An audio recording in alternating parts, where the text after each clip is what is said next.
विद्यार्थी मित्रांनो नमस्कार। आपल्या नारायण आय एस अकॅडमीच्या यूट्यूब चॅनलवरती मी अमोल बागडे आपल्या सर्वांचं स्वागत करतो आपल्या डेली करंट अफेअर या सिरीजमध्ये।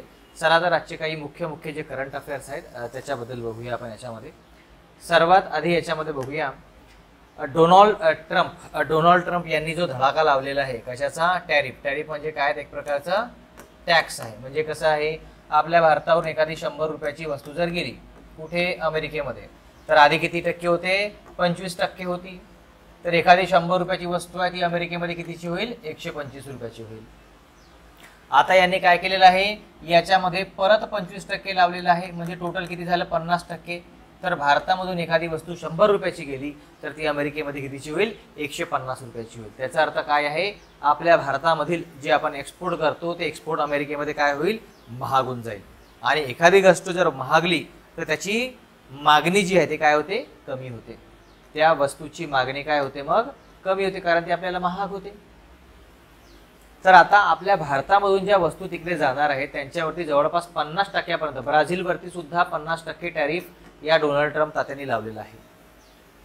कशासाठी हे 50% जे 25% जे अतिरिक्त आहे ते कशासाठी केलेलं आहे यांनी, याच्यामध्ये हे टॅरिफ 7 ऑगस्ट पासून लावणार आहेत। कशासाठी, भारताने रशियाकडून तेल व लष्करी उपकरणांची खरेदी सुरू ठेवली पाहिजे म्हणून। काय करत आहे, भारताने रशियाकडून जे तेल आणि लष्करी जे शस्त्रास्त्र आहेत, आपल्याकडे जे सुखोई विमान आहे किंवा बाकीचे जे आपल्याकडे शस्त्रास्त्र आहेत, कारण कसं आहे बघा, जो शस्त्रास्त्र करार असतो डिफेन्स डील सर्वात मोठी डील मानली जाते ही। आणि मला वाटते की ती जे डोनाल्ड ट्रम्प जे आहेत, अमेरिकन जी लॉबी आहे ती त्यांच्या मागे लागली असेल की तुम्ही काय करा, भारताकडून आपल्याला ही डिफेन्स डील घ्या, त्याच्यामध्ये सर्वात जास्त फायदा असतो।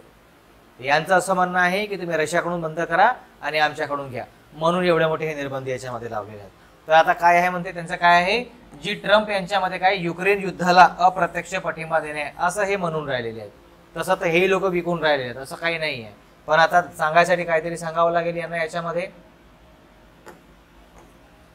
बघा, याच्यामध्ये काय होईल बघा, कापड व रेडीमेड जे वस्त्र आहेत याच्यामध्ये निर्यात घट होईल, स्पर्धात्मकता कमी होईल। आता याच्यामध्ये भारतामध्ये बघा, जसं भारतामध्ये आता कार्बन मोबाईल होता, लावा मोबाईल होता, खूप सारे मोबाईल आहेत, पण चायनाचे जे मोबाईल आहेत शाओमी त्याच्यानंतर ओप्पो विवो का बरं टिकून आहेत, कारण त्यांची किंमत कमी आहे। उद्या जर भारतानं सुद्धा त्यांच्यावरती जर म्हटलं की नाही आम्ही याच्यावरती 50% टॅरिफ लावू तर त्यांची किंमत 15-20 हजार होऊन जाईल, मग लोक त्यांना पण नाही घेणार। तर तसंच आपल्याकडे पण होऊन राहिलं। याच्यामध्ये कृषी उत्पादने आहेत, टॅरिफमुळे अमेरिकन बाजारात प्रवेश कठीण होऊन राहिलेला आहे। आपलं जे एक्सपोर्ट आहे ते एक्सपोर्ट करेल त्याच्यामध्ये कमी होईल या सगळ्या याच्यामध्ये। त्याच्यानंतर बघा, याच्यामध्ये आपल्या आरबीआयची जी मॉनिटरी पॉलिसी कमिटी आहे, आपल्या आरबीआयची काय आहे, पतधोरण जी समिती आहे मॉनिटरी पॉलिसी कमिटी, यांनी आता हे याच्यामध्ये मीटिंग झाली होती ऑगस्ट महिन्यामध्ये।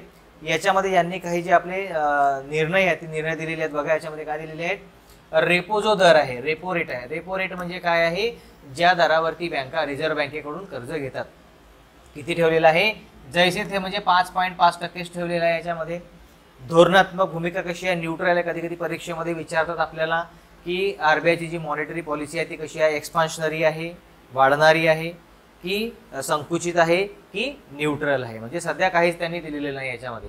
तर स्टँडिंग डिपॉझिट फॅसिलिटीचा दर जो आहे 5.25 ठेवलेला आहे। मार्जिनल स्टँडिंग फॅसिलिटी आणि बँक रेट किती ठेवलेला आहे, 5.75 ठेवलेला आहे। CRR म्हणजे काय आहे, कॅश रिझर्व्ह रेशो,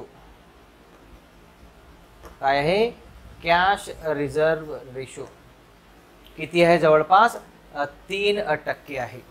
रिझर्व्ह बँकेला रिझर्व्ह बँक ऑफ इंडिया का बरं म्हणतात, कारण बाकीच्या ज्या कमर्शियल बँका आहेत त्या काय करतात, आपल्याकडचा जो पैसा आहे तो रोख स्वरूपामध्ये रिझर्व्ह बँक ऑफ इंडियाकडे काय करतात, रिझर्व्ह करून ठेवतात, म्हणून याला काय म्हणतात, रिझर्व्ह बँक ऑफ इंडिया असंही म्हणतात या कारणामुळे।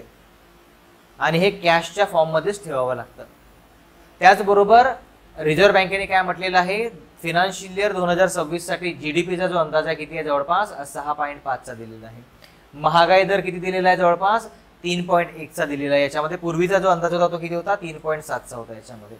अशा प्रकारे याच्यामध्ये वेगळे वेगळे रिझर्व्ह बँक ऑफ इंडियाने काय दिलेले त्याच्यामध्ये आकडे दिलेले आहेत।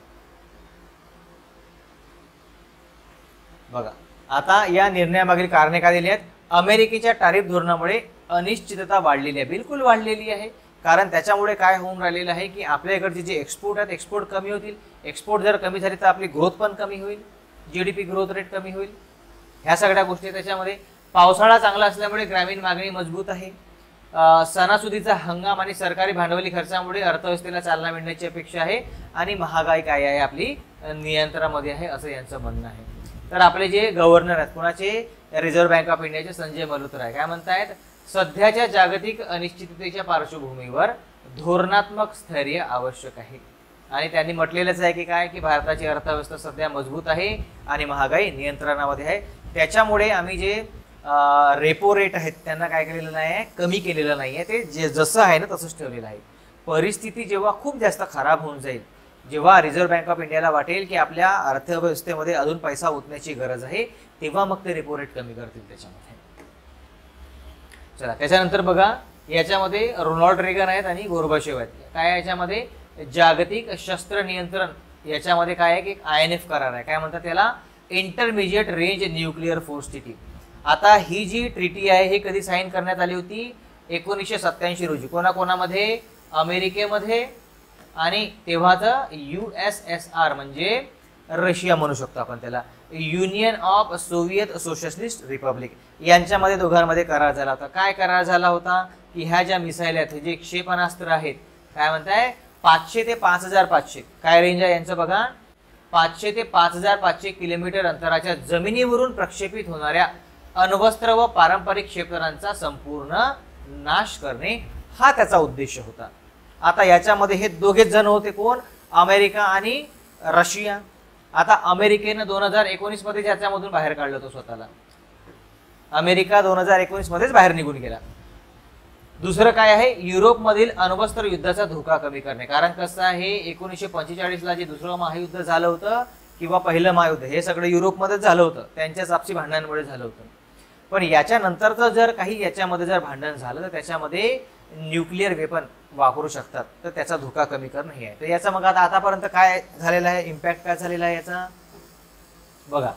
याचे फायदे काय झालेले आहेत, अमेरिका जवळपास 846 क्षेपणास्त्र आतापर्यंत नष्ट केलेले आहेत. सोव्हिएत संघाने जवळपास 1846 क्षेपणास्त्र नष्ट केलेले आहेत. आणि एकूण टोटल जर बघितलं आपण तर जवळपास 2700 क्षेपणास्त्र आतापर्यंत काय झाले आहेत, नष्ट झालेले आहेत. पण आता दोन्ही देशांनी काय केलेलं आहे, त्याच्यामधून बाहेर पडलेले आहेत त्याच्यामध्ये. ठीक आहे. तर आता याच्यामध्ये बघा का बरं बाहेर पडलेलं आहे, अमेरिका व नेटो देशांनी काय म्हटलेलं आहे, अमेरिका व नेटो देशांनी युरोप आणि आशिया पॅसिफिक मध्ये मध्यम आणि लघु श्रेणी क्षेपणास्त्रांची तैनाती सुरू केलेली आहे. हे कारण देऊन त्यांनी काय केलेलं आहे, या करारामधून बाहेर पडलेले आहेत. कोण, व्लादिमीर पुतिन आपले जे आहेत. आणि डोनाल्ड ट्रम्प यांनी 2 अण्वस्त्र पाणबुडी रशियाच्या जवळ तैनात केल्याची घोषणा केलेली आहे. म्हणून काय म्हटलेलं आहे, आता एकतर्फी मर्यादा ठेवण्याचे कारणच उरलेले नाही आहे. कोण आहे, रशियाचे जे परराष्ट्र मंत्रालय आहे त्यांनी ही घोषणा केलेली आहे. 2019 मध्ये अमेरिका या करारामधून बाहेर पडलेली आहे आणि आता 7 वर्षानंतर रशिया सुद्धा याच्यामधून बाहेर पडत आहे. चला, तर हे होते मित्रांनो आजचे आपले काही मुख्य करंट अफेअर्स. तुम्हाला जर आपला व्हिडिओ आवडला असेल तर नक्की लाईक करा, सबस्क्राईब करा आणि शेअर करा. थँक्यू.